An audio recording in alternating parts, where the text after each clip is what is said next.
वर्धमानाय निर्धूतकलिलात्मने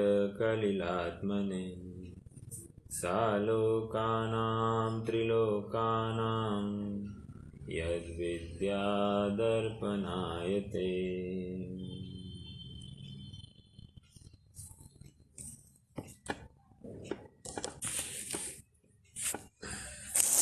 चरणान योग संबंधी लगभग 100 श्लोकों के माध्यम से श्रावक में कैसी आचरण रूप परिणति होनी चाहिए, इसकी विस्तृत चर्चा आचार्य देव ने यहाँ पर की। प्रारंभ चरणान योग किसको कहते हैं, आचरण क्यों करना चाहिए, और श्रावक के अनुव्रत क्या कहते हैं, किस प्रकार होते हैं, उनमें अतिचार क्या लगते हैं, भावनाएं क्या भानी चाहिए, अलग से स्वतंत्र रूप से बनारसी सदाशिव दास जी ने तो लिखा ही है, लेकिन अतिचार तो आए, स्वरूप और अतिचार बताते गए। फिर विस्तृत रूप से समाधि की चर्चा आई। समाधि के बाद में पंचम गुणस्थानवर्ती श्रावक के शुद्धि के 11 स्तर, इनकी चर्चा की। उद्दिष्ट त्याग प्रतिमा की हमने अपेक्षाकृत जितनी संभव वैसे हमने चर्चा की है, काफ़ी विस्तार है, और हम मात्र इस सुनने तक ना सीमित रखें, हम अन्य ग्रंथों का अभ्यास करें, जिसके माध्यम से हमको और विशेष बात खुलेगी। जब तक बात ही नहीं खुलेगी तो आगे बढ़ेंगे कैसे। एक छोटा सा उदाहरण दूंगा और उसके बाद में आगे चलते हैं। एक सच्ची घटना है। लगभग 7-8 साल पूर्व कन्याधाना में एक मुनिराज का चौमासा हो रहा था, और वहाँ के विद्वान बच्चों को मुनि अवस्था समझा रहे थे। मतलब विषय में मुनि अवस्था चल रही थी, और गांव में भी मुनिराज का चौमासा था। तो बच्चों को वहाँ के विद्वान ने बताया कि मुनिराज दंत धोवन नहीं करते, क्योंकि अदंत धोवन उनका मूल व्रत है। तो दंत धोवन आप फिंगर नहीं लगा सकते, ऐसा कोई कह रहा था।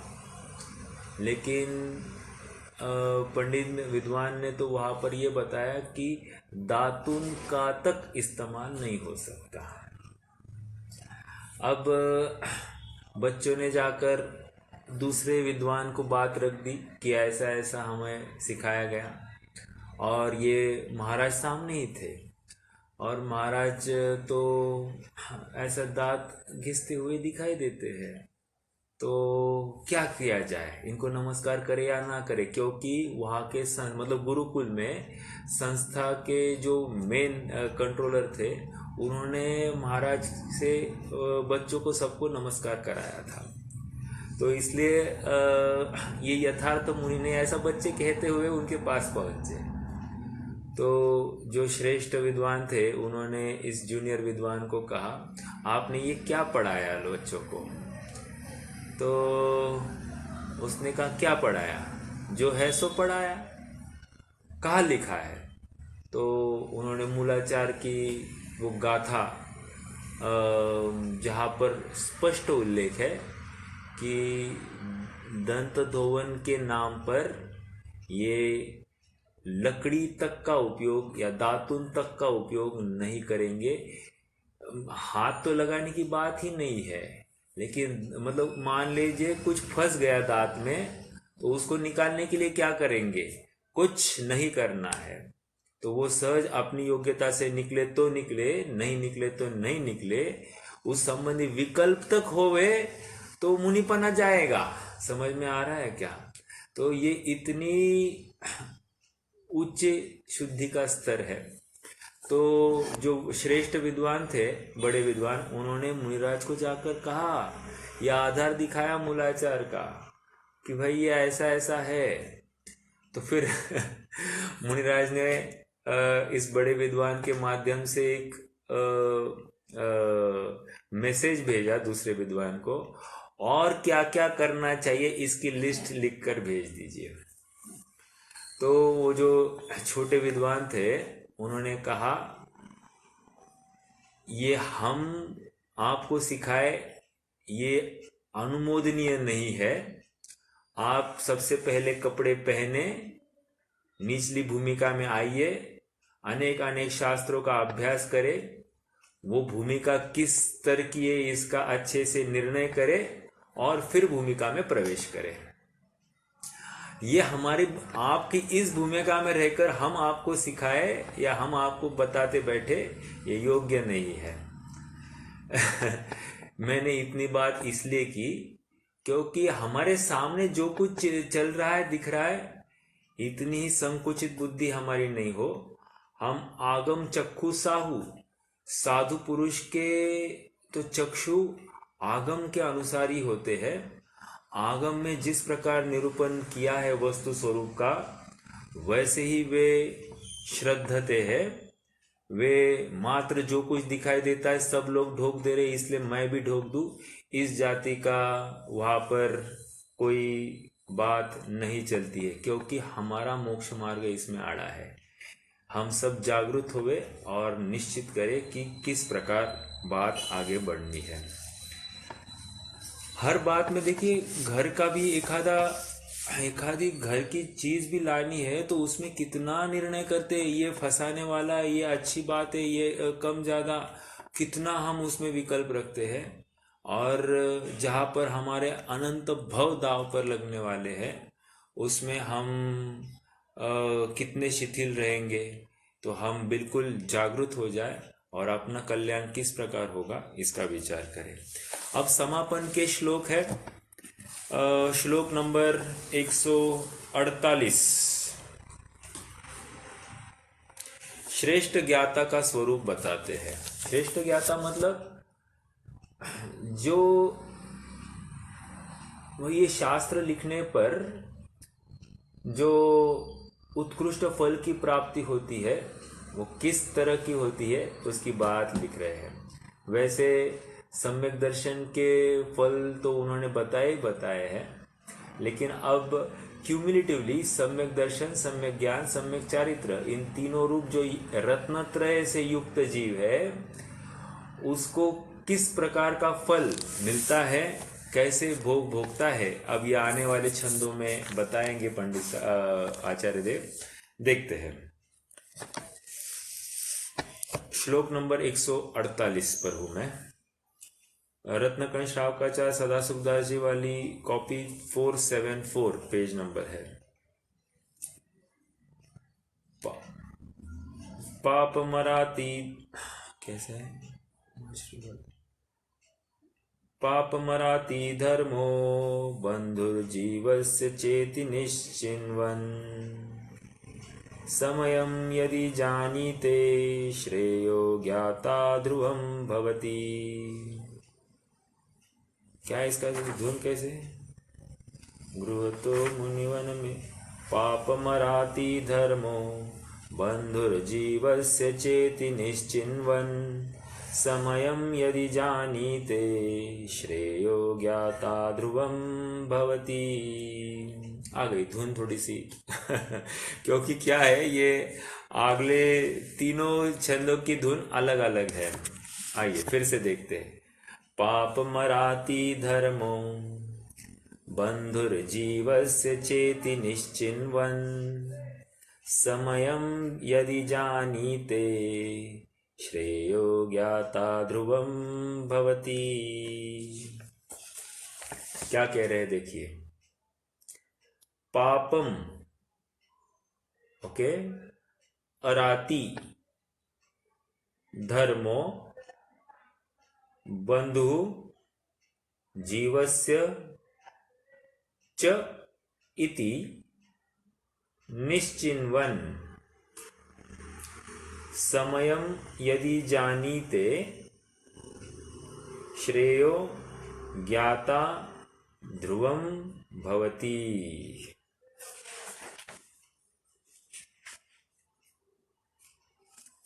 देखो क्या कह रहे हैं। पापम, पाप ही, अराती, शत्रु, अराती मतलब शत्रु, पापम अराती, पाप शत्रु है। किसका? आगे लिखा है जीवस्य। ओके। धर्मो बंधु, और धर्म बंधु के समान है। किसका? जीवस्य, मतलब जीवस्य हमने दोनों के साथ लगाया, पाप पापी के साथ में और धर्मी के साथ में। ठीक है। तो पापी, पाप यह जीव के लिए शत्रु के समान है, और धर्म यह जीव के लिए बंधु के समान है। चेति, चैति, निश्चिन्वन, ऐसा जो, चैति मतलब इस प्रकार, निश्चिन्वन जो निश्चय करता है, समयम, समयम मतलब अपने आत्मा का, समय का अर्थ छह द्रव्य है, समय का अर्थ मतलब काल द्रव्य भी बनता है, समय का अर्थ शास्त्र भी होता है, समय का अर्थ अपना आत्मा भी हो रहा है। तो यहाँ पर अपना आत्मा लेना। समयम यदि जानीते, अर्थात यहाँ पर शास्त्र लिखा है। ओके, एक मिनट। यहाँ पर क्या दिया है? शुद्ध आत्मा। देखिए ये जो स्क्रीन पर है वहाँ पर समयम का अर्थ शास्त्र दिया है, और सदा सुखदास जी की टीका में समय का अर्थ शुद्ध आत्म स्वरूप ऐसा दिया है। ठीक है, कोई प्रॉब्लम नहीं, करते घटाएंगे अपन। श्रेयो ज्ञाता ध्रुवम भवति, श्रेयो ज्ञाता मतलब श्रेष्ठ ज्ञाता, भवति होता है। ठीक है, श्रेयो ज्ञाता होता है। किसका? ध्रुवम, ध्रुवम मतलब यहां पर निश्चय से। ओके, तो निश्चय से वो श्रेष्ठ ज्ञाता होता है, कहलाता है। देखो इन शॉर्ट इसका अर्थ ऐसा निकलेगा, पाप यह जीव का शत्रु है, धर्म यह जीव का मित्र है। इस प्रकार जो निश्चय करता है, निर्णय करता है, वह अपने आत्मा को जानता हुआ श्रेष्ठ ज्ञाता हो जाता है। अर्थात इन शॉर्ट कहूं, इस श्लोक का अर्थ, जिसने अपने आत्मा को जान लिया उसने सारे जगत को जान लिया, और जिसने अपने आत्मा को नहीं जाना वो सबको जानता हुआ भी उसने किसी को नहीं जाना। श्रद्धा की मुख्यता से कथन है, जहां पर स्व पर का ही निर्णय नहीं हुआ है, स्व कौन है, पर कौन है, अपनी सत्ता कौन है, पर की सत्ता कौन है, वो विश्व को कैसे जान सकता है? नहीं जान सकता। इसलिए विश्व को जानने के लिए एक एक वस्तु का ज्ञान करते बैठने की बात नहीं है, बस एक अपने शुद्धात्मा को जान लिया। आध्यात्म कितना जोरदार है, एक अपने शुद्धात्मा को जान लो, तुमने विश्व को जान लिया। क्योंकि जैसी वस्तु वैसा स्वीकार करते ही विश्व को पर रूप अपने आप जानने में आ जाते हैं। फिर कितना जानना है उसकी बात है ही नहीं, एक अपने आत्मा को जानना है। और सहज फिर सामर्थ्य एक दिन ऐसी प्रकट हो जाती है कि सब कुछ जानने में आ जाए तो भी भार नहीं हो जाता है। और आज इस ज्ञान की अवस्था ऐसी है, एक समय में इसको 2-3 काम कह दो या 2-3 बातें याद रखने के लिए कहो, मुझे मत कहो, अरे आज बोलो कंठपाठ करना है, तो नहीं हो सकता है, क्योंकि भार लगता है ज्ञान के ऊपर। चलिए इसका अर्थ और भावार्थ ही पढ़ते डायरेक्ट। स्क्रीन के ऊपर जो है वही पढ़ेंगे। इस जीव का संसार में दुख देने वाला कोई वैरी ही नहीं है। ये सेम टू सेम इसी तर्ज पर कोई दूसरी गाथा है क्या, श्लोक है?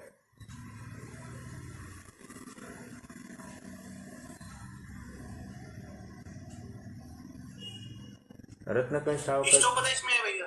हाँ, इष्टोपदेश में है। मैं वही कह रहा हूं, मैंने कही तो याद आ रही। बोली, याद है आपको?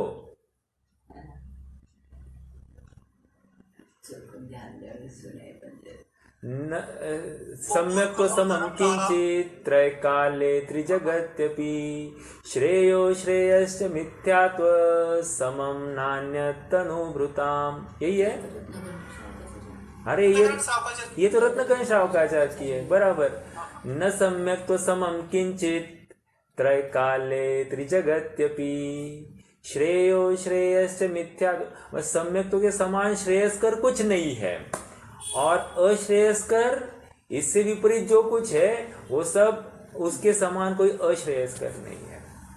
यही सेम बात यहां पर लिख रहे हैं। पाप मराती धर्मो जीवस्य। पाप रूपी शत्रु जीव का दुख रूप है, और धर्म रूपी बंधु जीव के लिए अत्यंत सुखकारी है। ऐसी बात यहाँ पर आई है। चलो पढ़ते हैं। इस जीव का संसार में दुख देने वाला कोई वैरी ही नहीं है। बहुत महत्वपूर्ण बात है, गंभीरता से विचार करें। हम इसको उसको अपना बैरी मान लेते हैं, इसकी वजह से ऐसा, उसकी वजह से वैसा। यहाँ पर कह रहे हैं कि तुम्हारा मिथ्यात्व ही सब काम कर रहा है। समझ में आ रहा है? मतलब ये और ये पाप है, दो बातें। पाप का अर्थ क्या लिया? मिथ्यात्व लिया। देखो, कर्णानियों को जाकर पूछते हैं तो वहां पर क्या कहते हैं? पाप मतलब घाती कर्म।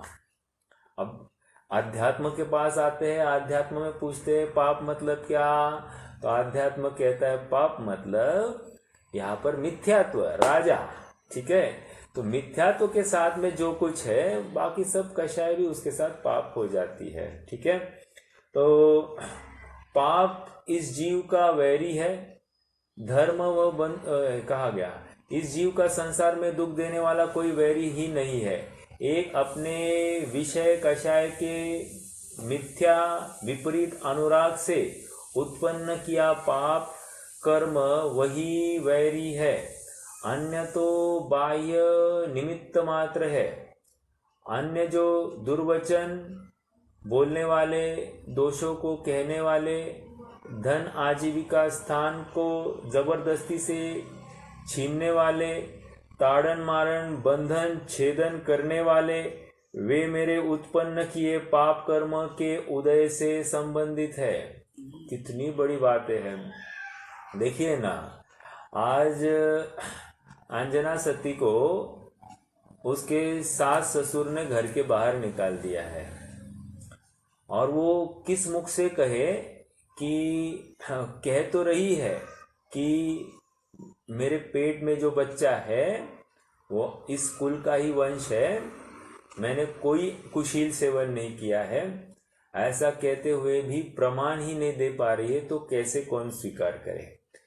लेकिन वो घर के बाहर जा रही है तो सास ससुर को कोस नहीं रही है। वो कहे ये इनका अज्ञान है, ये जानते ही नहीं है, तो ये कैसे मानेंगे। बिल्कुल इनकी कोई गलती नहीं है, मेरे ही पाप का उदय है।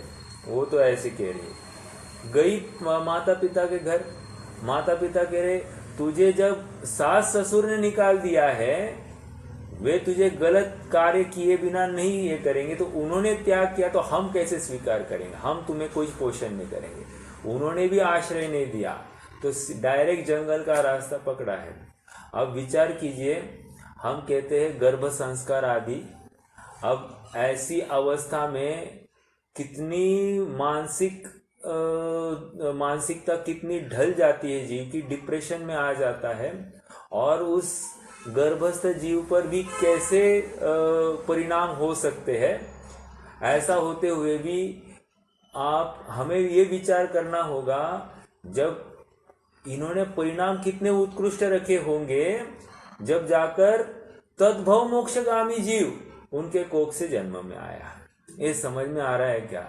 वह हम जिसको गर्भ संस्कार के नाम पर हम कितना अहमियत देते हैं, यहाँ पर विचार करना कि कितनी प्रतिकूलता में ऐसे उत्कृष्ट जीव को जन्म देना, मतलब उनके परिणाम की विशुद्धि का स्तर हमको आंकना पड़ेगा।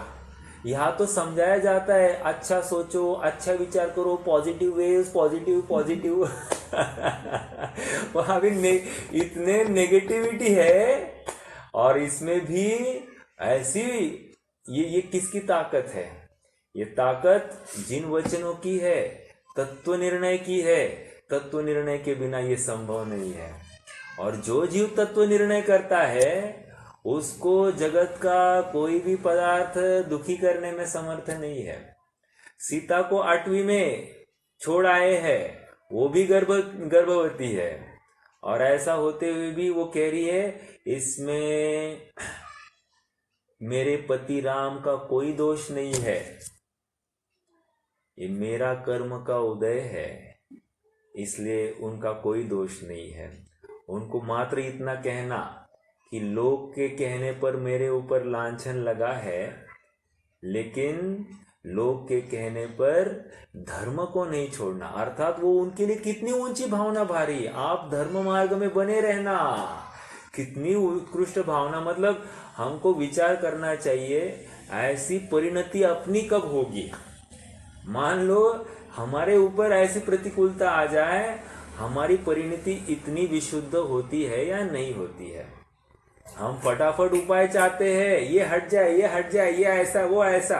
हमारे जो मैच किया है हमारे कंप्यूटर ने कि इस प्रकार की ही व्यवस्था होनी चाहिए, इसमें यत् किंचित भी हीना दिखता हो स्वीकार नहीं होती है, कषाय तीव्र हो जाती है।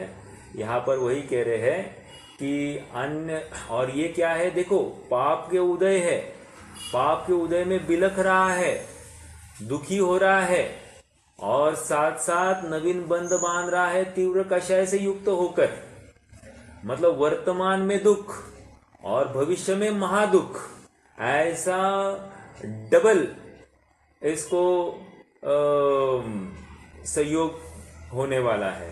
तो ये यहाँ पर देखो, ताड़न मारण बंधन छेदन करने वाले हैं, वे मेरे उत्पन्न किए पाप कर्म के उदय से संबंधित है, स्वीकार ही नहीं करता है।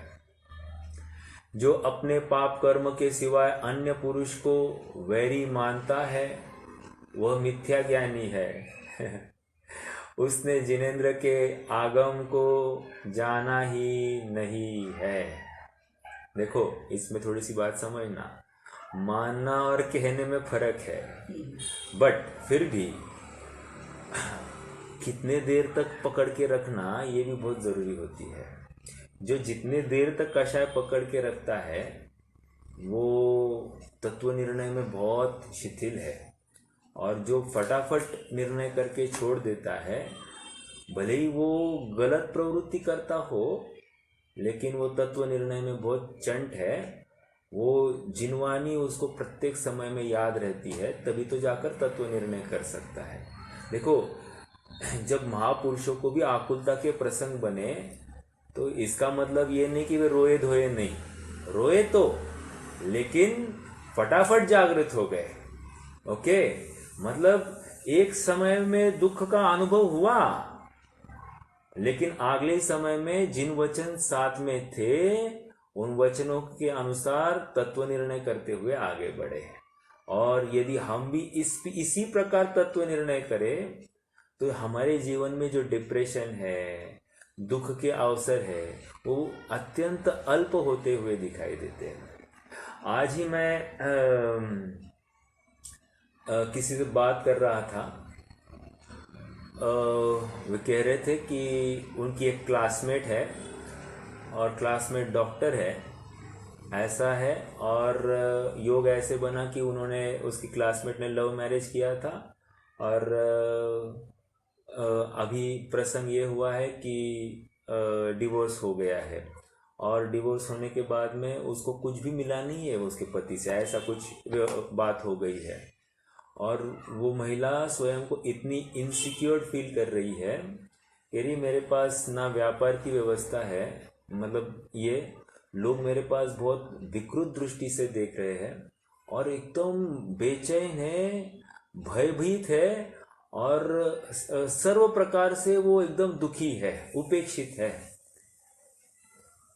ये क्यों हो रहा है? ये इसलिए हो रहा है तत्व ज्ञान की कमी। अपन निमित्त तो कोई दोष नहीं देंगे, देखो वो तो पाप के उदय में हुआ है, इसको तो कोई टाल नहीं सकता।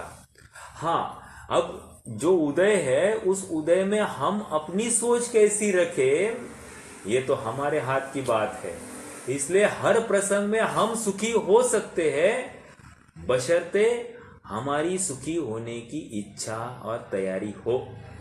सर्व समर्पण जिन वचनों के अनुसार प्रवर्तन करने की हो तो हमें दुखी कोई भी करने में समर्थ नहीं है।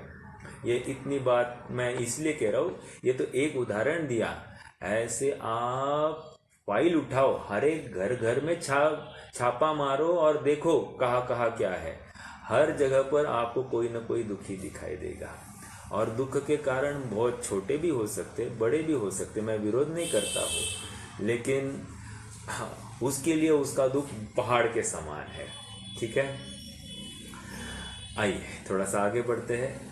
जो अपने पुण्य कर्म के उदय के सिवाय अन्य को उपकारक जानता है वह भगवान के आगम का ज्ञानी नहीं है, मिथ्या ज्ञानी है। और एक बात बोली, पाप कर्म के उदय की तो बात छोड़ दी, अब कह रहे कि पुण्य, जैसे पुण्य कर्म के उदय के सिवाय अन्य को उपकारक मानता है, मतलब संयोगों में इससे मुझे सुख होगा, इससे मुझे सुख हुआ, इसलिए इसी के पीछे पड़ते रहना, तो ये भी बहुत तकलीफ का कारण है। क्यों? क्योंकि ज्ञानी पुरुष वो किसी के अधीनता या अपनी स्वाधीनता या सम्मान को गिरते हुए नहीं देख सकते हैं, और जहां पर स्वाभिमान की क्षति होती दिखाई देती है वे फटाफट वहां से हट जाते हैं। फिर कितना भी लाभ सामने वाले से दिखाई दे वे उसके पीछे नहीं पड़ेंगे। मतलब ये कहने की बात क्या है, अपने पुण्य कर्म के उदय के सिवाय अन्य को उपकारक जानना यह भगवान के आगम का ज्ञानी नहीं, मिथ्या ज्ञानी है। समझ में आया? मैं किसी की मदद करूं और मदद किसी थर्ड पार्टी की मदद लेकर करूं, ये पॉसिबल ही नहीं कह रहे हैं। तुम्हारे पुण्य का उदय कितना है, उस सामने वाले के पुण्य का उदय कितना है, उसके अनुसार ही तुम उसको देने में समर्थ हो। यदि सामने वाले का पुण्य ही नहीं, तुम देने में समर्थ ही नहीं हो। तुष्टो ही राजा यदि सेवकेभ्य भाग्यात् परम नैव ददाति किंचित अनीश्वरो वर्षति वारिवाहा पत्रम पलाश तृतीये तथापि। वो कह रहे तुष्टो ही राजा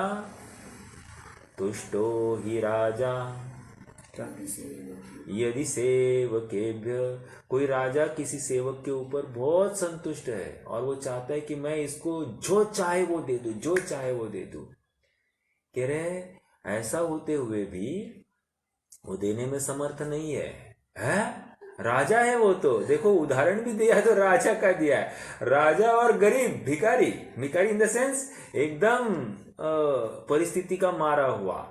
अब दोनों में कोई कोरिलेशन है, ये गर्जी है और इसकी मर्जी है। समझ में आया? ऐसा होते हुए भी न्याय नीति क्या कहती है, वो देने में समर्थ नहीं है। जब तक सामने वाले का उदय नहीं है, राजा तक देने में समर्थ नहीं है। और जिस दिन उसका उदय होगा तो मात्र निमित्त के रूप में वहां पर हाजिर होंगे। समझ में आ रहा है? और उदाहरण को पुष्ट करने के लिए आधार दिया, कह रहे बारिश अनीश्वरो क्या है, अहर्निश वर्षा बरसती रहे, पानी बरसता रहे तो भी पळसाला पानं 3, पलाश के पेड़ को 3 ही पत्ते आएंगे। पेड़ को क्या मैंने देखा नहीं है, लेकिन ये कथा ये है 3 ही पत्ते, मतलब 3 के 4 नहीं होते। कहने ये पलाश का पेड़ भी होता है। हाँ, तो कहने की बात सामने वाले का उदय जरूरी है।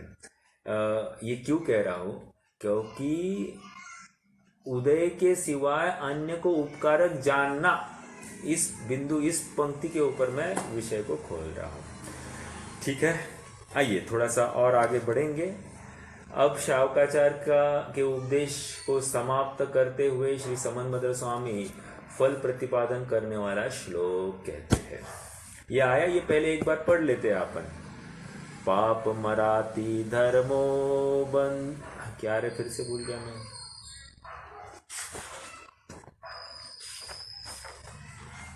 हाँ, पाप मराती धर्मो बंधुर्जीवस्य चेति निश्चिन्वन् समयं यदि जानीते श्रेयो ज्ञाता ध्रुवं भवति।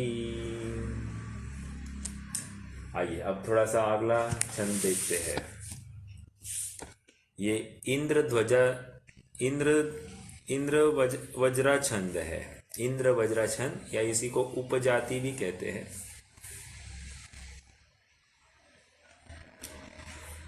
पढ़ेंगे सब, थोड़ा सा अलग है ना। ये न स्वयं वीत कलंक विद्या दृष्टि क्रिया रत्न करंड भावम नीतस्तमायातिपतीच्छयेव सर्वार्थ सिद्धिस्त्रिषु विष्टुपेषु। फिर से एक बार पढ़ते हैं, बहुत धुन बढ़िया है और आनंददायक है। पढ़ते हैं। ये न स्वयं वीत कलंक विद्या दृष्टि क्रिया रत्न करंड भावम नीतस्तमायातिपतीच्छयेव सर्वार्थ सिद्धिस्त्रिषु विष्टपेषु। संधि देखते हैं एक बार। ये न स्वयं वीत एक शब्द हुआ, कलंक दूसरा शब्द हो गया, विद्या दृष्टि क्रिया, ये 3 कितने हो गए? विद्या दृष्टि क्रिया। रत्नकरंड भावम, नीतः त अमायाति आना चाहिए ना, नीतः तम, हाँ तम लिया है, तम आयाति पति इच्छया इव, पतिच्छयेव उसकी संधि हो गई है। पति ती दूसरी थी, वो पहली हो गई, तो पति हो गया। इच्छया और फिर एव, ये का या हो गया और ए बाहर निकल गया, ई बाहर निकल गया। इव सर्वार्थ सिद्धिस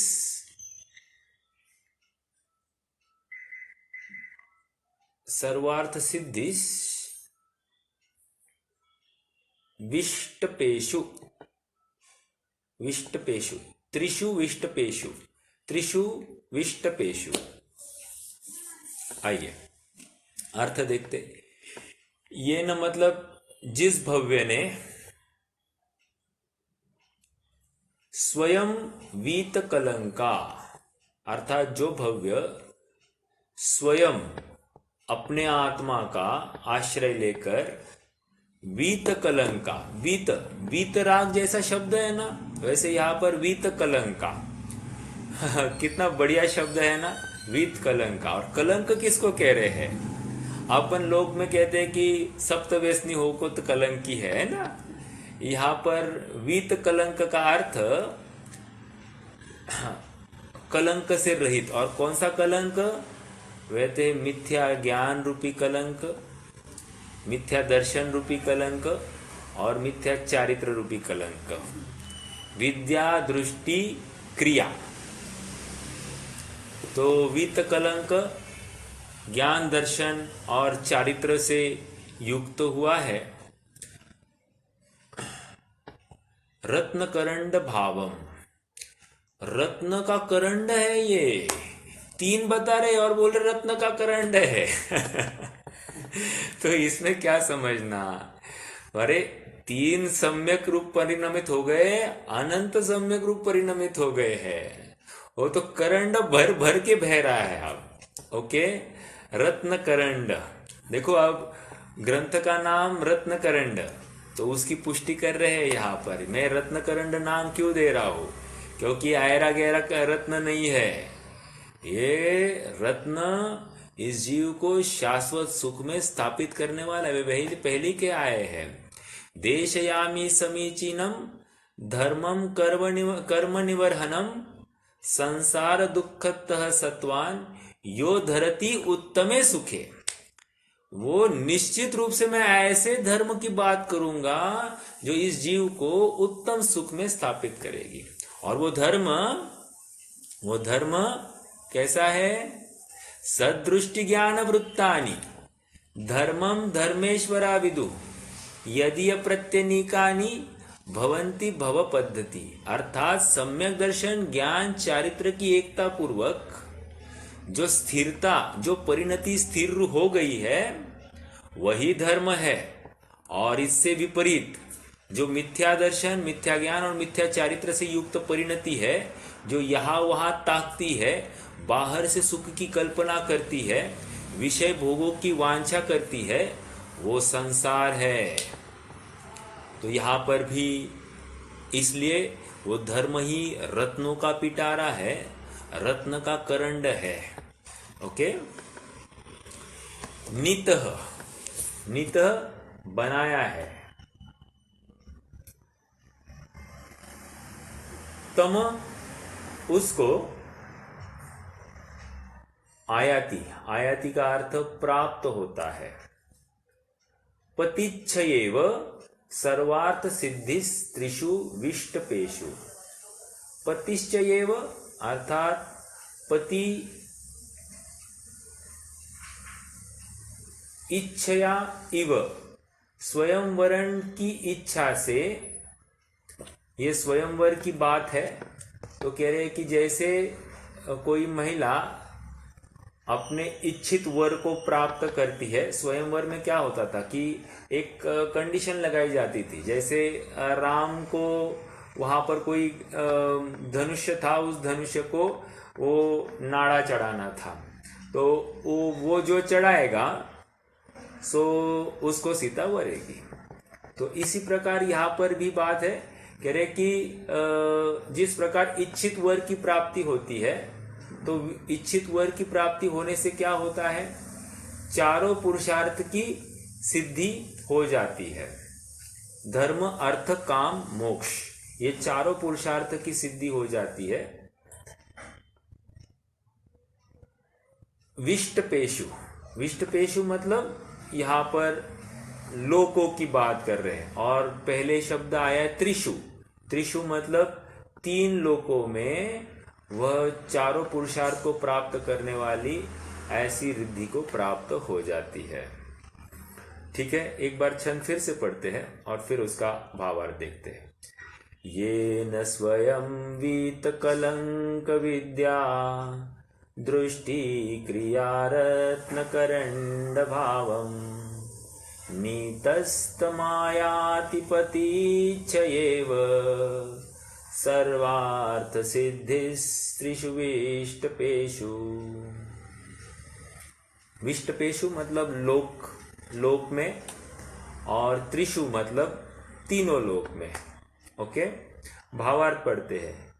जैसे जिस मनुष्य के पास बहुमूल्य रत्न होते हैं, उसे कन्याएं वरण करने को उत्सुक हो जाती है। देखो क्या बात रखिए, जिस मनुष्य के पास बहुमूल्य रत्न होते हैं उसे कन्या वरण करने के को उत्सुक होती है। जैसे हम लोक में देखते हैं ना, लड़का पढ़ा लिखा है, एक लौता है, 2 बहुत प्रॉपर्टी है, 3 नौकर चाकर है, 4 बड़ा बंगला है, 5 समाज में प्रतिष्ठा है, 6 तो रत्नों का पिंड है वो।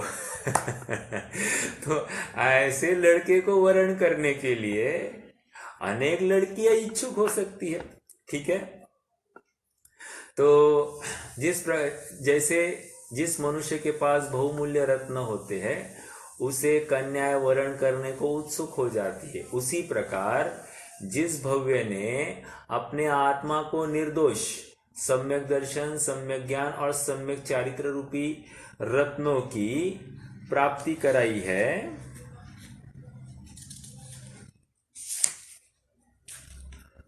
थोड़ा सा आगे लीजिए भैया।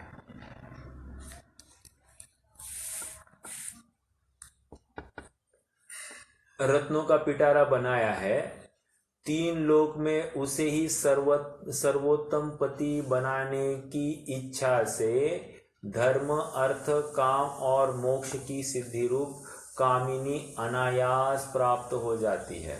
यहाँ पर मोक्ष को कामिनी कह दिया है। ठीक है, मतलब मोक्ष रूपी लक्ष्मी, मतलब मोक्ष रूपी पत्नी को ये प्राप्त होने वाला है। और वो क्यों होने वाला है? क्योंकि इसने रत्नत्रय को प्रकट किया है। रत्नों के करंड, ऐसा रत्नों से युक्त पिटारा इसने प्रकट किया है, इसलिए निश्चित रूप से ये मोक्ष रूपी लक्ष्मी को वरण करने वाला है। और ये सब में ये उत्कृष्ट धर्म, अर्थ, काम और मोक्ष की सिद्धि इस जीव को होने वाली है। ठीक है, देखो मेरे इसमें थोड़ा सा ज़्यादा लिखा हुआ है, मैं थोड़ा सा यहाँ से भी पढ़ता हूँ। अच्छी पॉइंट्स आए हैं। रत्नत्रय जघन्य और उत्कृष्ट के भेद से 2 प्रकार का है। जघन्य रत्नत्रय के साथ रागांश की बहुलता रहती है, इसलिए वह उपचार से देवायु तथा पुण्य प्रकृतियों के बंध का कारण कहा जाता है। परमार्थ से पुण्य प्रकृतियों के बंध का कारण रत्नत्रय के काल में पाया जाने वाला रागांश ही है, रत्नत्रय नहीं। ये समझ में आया? रत्नत्रय बंध का कारण है, रत्नत्रय के साथ में जो रागांश है वो बंध का कारण है। हमने पहले भी इसके ऊपर चर्चा की है। और आधार तत्वार सूत्र के 6ठे अध्याय का देवायु के बंध के आश्रय के कारण, मतलब देवायु के आश्रय के कारण या बंध के कारण वहां पर गिनाए जा रहे हैं। और वहां पर देवायु के बंध के कारण संयम, संयम, ये इन दोनों को देवायु के बंध का कारण कहा। तो प्रश्न खड़ा किया सर्वार सिद्धि में, आपने देवायु के बंध के कारण, जिस कारण को आपने स्टार्टिंग में सम्यक दर्शन ज्ञान चारित्राणि मोक्ष मार्ग कहा है, सम्यक दर्शन, सम्यक ज्ञान, सम्यक चारित्र, और आप यहाँ पर संयम और संयम को देवायु का कारण कह रहे हो, बंध का कारण कह रहे हो। आप तो स्ववचन बाधित, आपके ये वचन है, कैसे चलेगी बात? अरे भाई सुन, तो ये संयम कहते हुए उसके साथ में जो वर्तता है ना, पप्पू मतलब थोड़ा बहुत जो पुण्य भाव रागांश वर्तता है ना, वो रागांश जो अनिच्छा पूर्वक वर्तता है, उस रागांश के फल स्वरूप ये देवायु की प्राप्ति है। वैसे यहाँ पर बात कर रहे हैं। ठीक है, परमार्थ से पुण्य प्रकृतियों के बंध का कारण रत्नत्रय के काल में पाया जाने वाला रागांश है। ये अंडरलाइन करना, ये बात हमेशा याद रखना, रागांश ही है, रत्नत्रय नहीं। परंतु जैसे, अब उदाहरण भी बहुत जबरदस्त दिया, जैसे गर्म घी से जल गया, यह परमार्थ से घी जलाने वाला नहीं है। देखो हम लोक में भी ये ऐसा उपचार करते हैं। कैसे जला? गरम घी ने जल गया, गरम तेल गिर गया इसलिए हो गया। तो गरम तेल गिर गया तो उसमें अर्थ क्या लेते? तेल गिरने से जल गया, बराबर। और फिर अब उसको ठीक करने के लिए क्या कर रहे हो? तेल ही लगा रहे हो, यहाँ पर ठंडा तेल लगा रहे। ओके, ऐसा। कहा गया रागांश बंध का कारण है।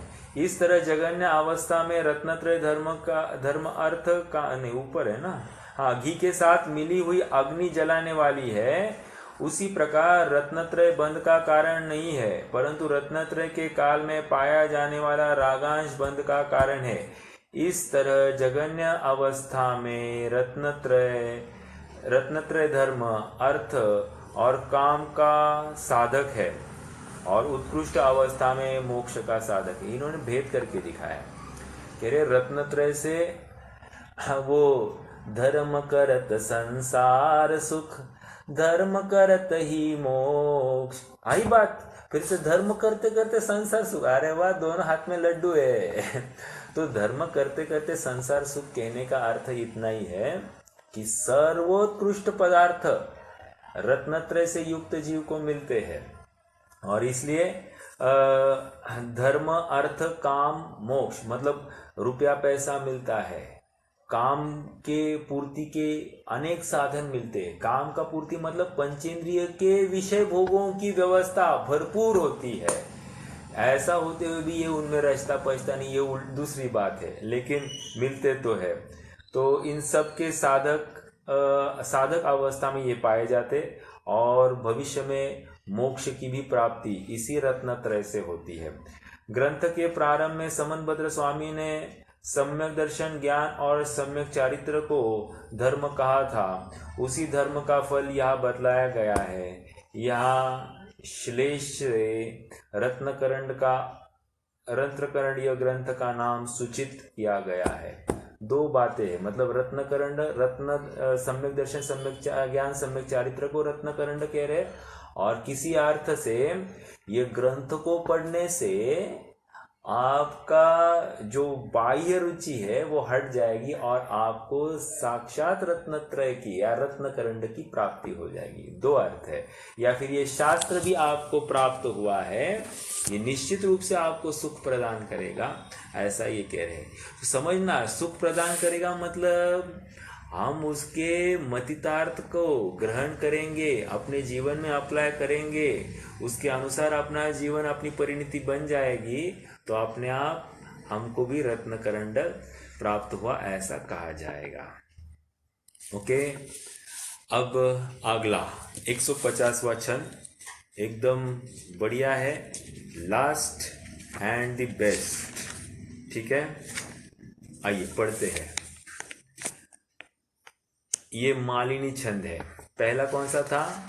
इंद्रध्वजा, इंद्रवज्रा, नॉट ध्वजा, इंद्रवज्रा। ठीक है, ये मालिनी छंद है। सुखयतु सुख भूमि कामिनं कामिनीव, सुतमिव जननी मां शुद्धशीला भुनुक्तु, कुलमिव गुणभूषा कन्यका संपुनीता, जिनपति पद पद्म प्रेक्षिणी दृष्टि लक्ष्मी। थोड़ा टंग ट्विस्टर है, धीरे धीरे पढ़ना। ठीक है, फिर से। सुखयतु सुख भूमि कामिनं कामिनीव, सुतमिव जननी मां शुद्धशीला भुनुक्तु, कुलमिव गुणभूषा कन्यका संपुनीता, जिनपति पद पद्म प्रेक्षिणी दृष्टि लक्ष्मी। आइए थोड़ा सा विचार करते हैं। पहले तीन जो पंक्तियां है ना, तीन पंक्तियां में तीन दृष्टांत है और उसको लेकर तीन सिद्धांत है। ओके, और अंतिम जो पंक्ति है वो एक फल क्या है उसकी तरफ से बात कर रहे हैं। पहले अपन संधि करके देखेंगे और उसके बाद में फिर एक एक शब्द का और पंक्ति का ही अर्थ देखेंगे। सुखयतु सुख भूमि कामिनम कामिनी इव। ठीक है, सुतम इव जननी मां शुद्धशीला भुनुक्तु।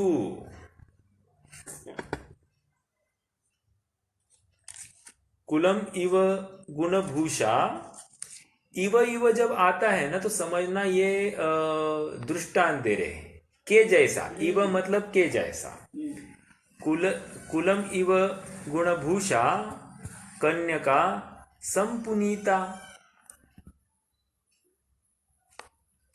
जिनपति, जिनपति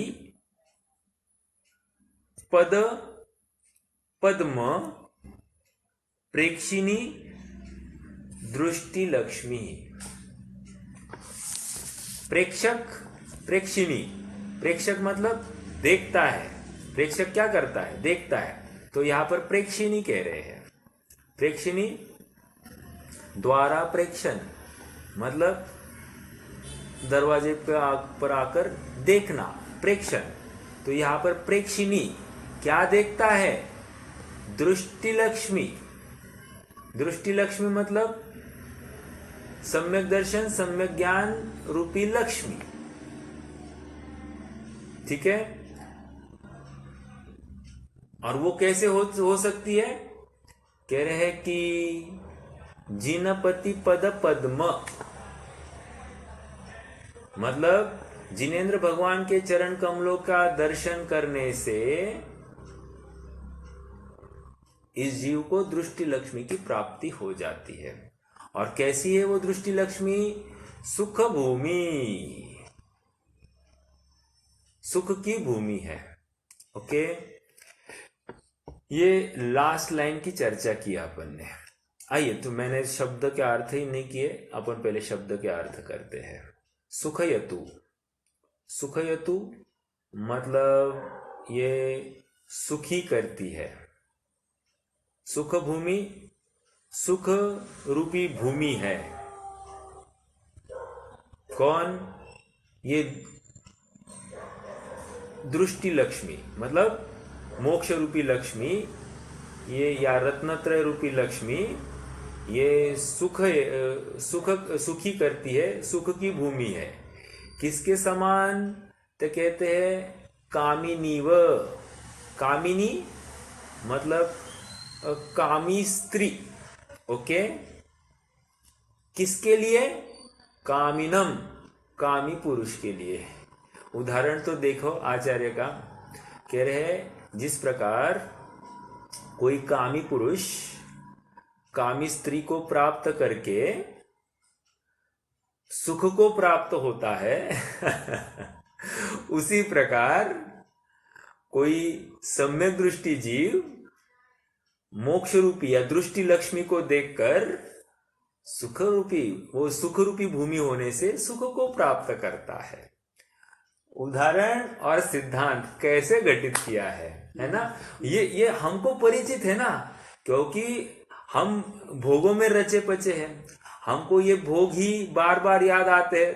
तो आचार्य देव देखो 6-7वें गुणस्थान में है, और ऐसे उदाहरण के माध्यम से हमको मतलब प्रेरित कर रहे हैं। आइए दूसरा, कामिनीव। कामिनीव मतलब कामिनी स्त्री के समान। कामिनम, कामिनम मतलब कामी पुरुष। ओके। सुतम इव, सुतम इव सुत के लिए जननी माता। कैसी है माता?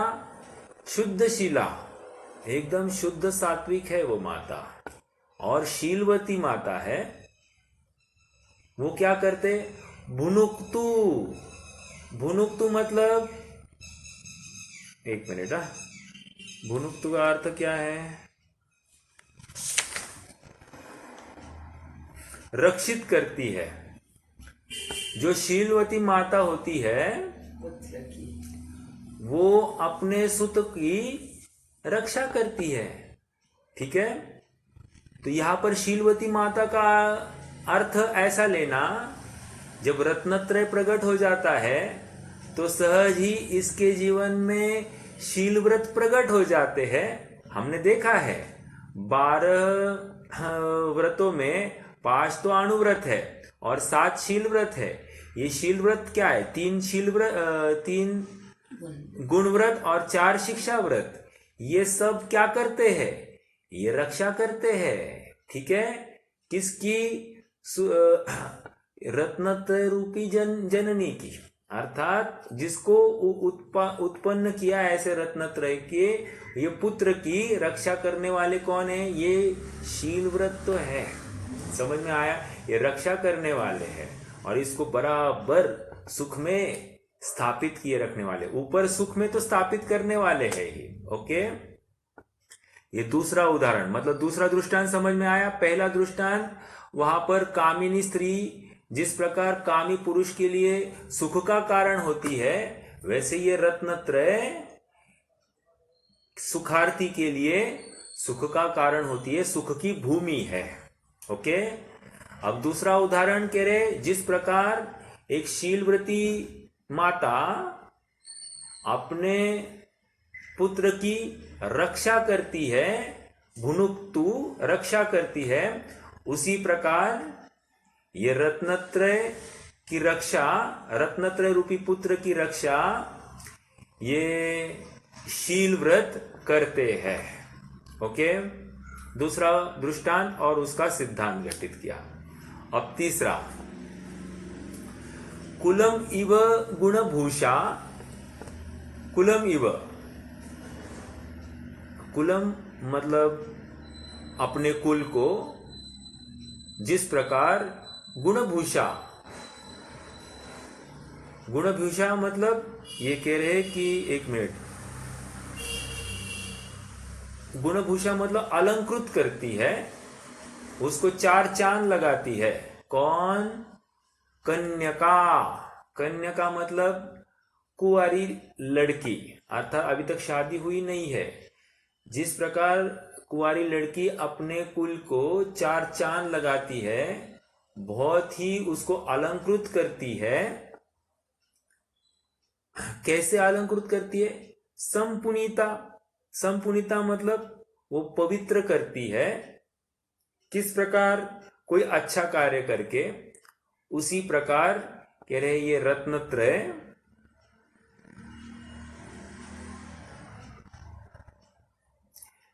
ये रत्नत्रय भी मुझे अलंकृत करते हैं, अर्थात इस जीव को अलंकृत करते हैं। ओके, मतलब वहां कन्या का उदाहरण देकर ये रत्नत्रय भी ऐसे ही इस जीव को अलंकृत करता है, विभूषित करता है, ऐसी यहां पर बात आ गई। मतलब अपने कुल को क्या कहते हैं उसको, नाम रोशन करते हैं, आदर्श बनाते, नाम रोशन हो गया, तो उसी प्रकार यहाँ पर भी ये धर्म को रोशन करते हैं, ऐसी बात यहाँ पर आ गई। ठीक है, तो ये यहाँ का अर्थ है। देखो फिर से हम पढ़ते हैं। जिनपति पद पद्म प्रेक्षिणी, मतलब जिनेन्द्र भगवान के चरण कमलों का दर्शन करने वाली एक सुख भूमि, सुख की भूमि स्वरूप दृष्टि लक्ष्मी, सम्यक दर्शन रूपी लक्ष्मी संपदा, धन, धन, धन क्या करता है? हमको हर चीज हमको प्राप्त कराता है। उसी प्रकार यहाँ पर रत्नत्रय रूपी धन हमको हर प्रकार के सुख को प्राप्त कराता है। ठीक है, हर प्रकार की ऐच्छिक वस्तु की प्राप्ति कराता है। सुख भूमि, सुख की भूमि स्वरूप दृष्टि लक्ष्मी, सम्यक दर्शन रूपी लक्ष्मी संपदा, माम मुझे उस तरह सुखयतु सुखी करे, जिस तरह, इव जिस तरह की सुख भूमि कामिनी कामिनम, सुख की भूमि स्वरूप सुंदर स्त्री कामी पुरुष को सुखी करती है। एक पहली लाइन का अर्थ हुआ शुद्धशीला, निर्दोष शील 3 गुण व्रत और 4 शिक्षा व्रत से युक्त होती हुई, माम मुझे उस तरह भुनक्तु रक्षित करे। ओके, माम का अर्थ मुझे उस तरह रक्षित करे, इव जिस तरह की शुद्धशीला जननी सुतम निर्दोषशील पतिव्रत्य धर्म का पालन करने वाली माता पुत्र को रक्षित करती है।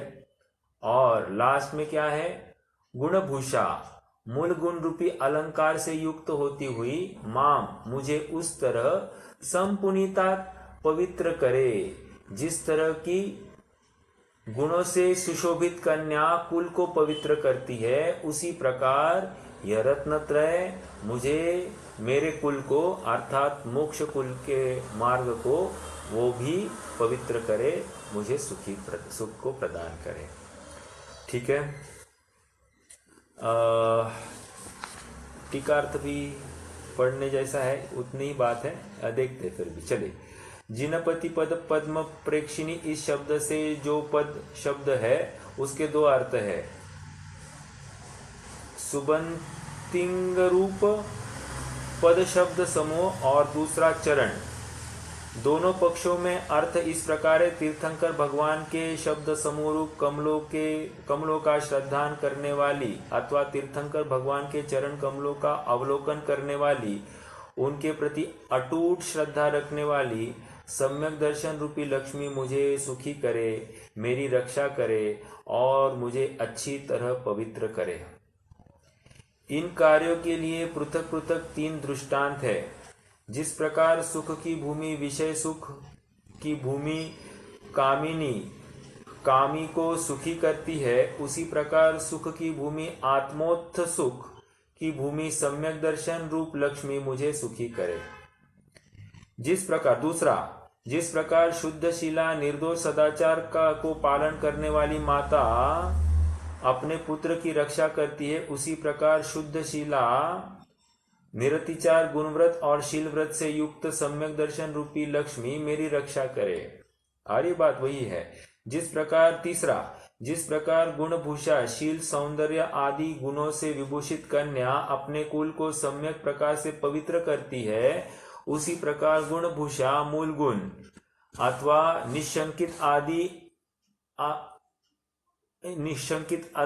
निशंकित्वादि अथवा प्रशम संवेग आदि गुणों से विभूषित सम्यक दर्शन रूपी लक्ष्मी मुझे अच्छी तरह पवित्र करे, मुझे कर्म कलिमा से रहित करे। या तीसरे लाइन में उन्होंने 8 गुणों की चर्चा की है। अंत मंगल के रूप में संस्कृत टीकाकार जिनेंद्र भगवान का स्तवन करते हैं और साथ में श्लेष से ग्रंथ का नाम, ग्रंथ के मूलकर्ता और टीकाकार का नाम भी सूचित करते हैं। ये आगे है, प्रभाचंद्र आचार्य की बात है। लेकिन अपना यह ग्रंथ लगभग मेरे ख्याल से 1 वर्ष हुआ होगा, आई थिंक, हमने ये ग्रंथ की पूर्णता की है। इस ग्रंथ की निर्विघ्न समाप्ति में आप सबका सहयोग और योगदान अनुमोदनीय है। आप सब इस ग्रंथ के प्रमेय को निष्पक्ष होकर सच्चे सुखार्थी बुद्धि से इसको ग्रहण करें, अनेक अनेक अपेक्षाओं का अर्थ न्याय से समझे और यथार्थ सुख की प्राप्ति को प्राप्त होवे, इसी मंगल भावना के साथ में मैं विराम लेता हूँ।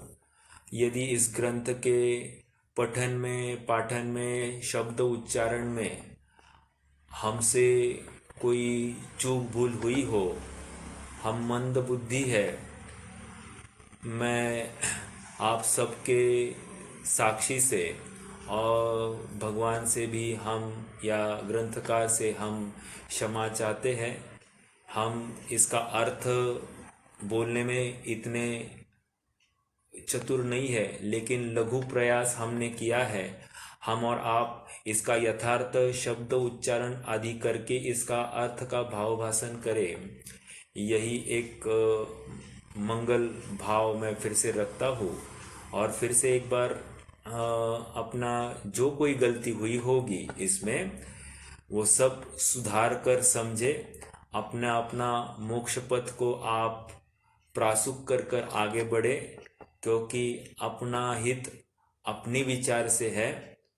दूसरों के हाथ पकड़ पकड़ कर थोड़ी देर तो चला जा सकता है, लेकिन एक समय आने पर हमको अपना ही साथ देना पड़ता है।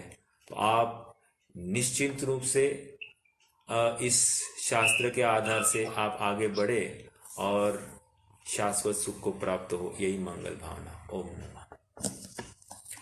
कोई प्रश्न है तो कर सकते हैं अभी भी, नहीं तो जिनवाणी स्तुति करेंगे। भैया सुनो ना। हाँ बोलिए। अभी ये लास्ट का दिखा था ना, प्रतिमा दिखा, हाँ ये खत्म। हाँ मेरे को मुझे मन में ऐसा आ रहा है, ये समझो ये मुझे 12 प्रतिमा तक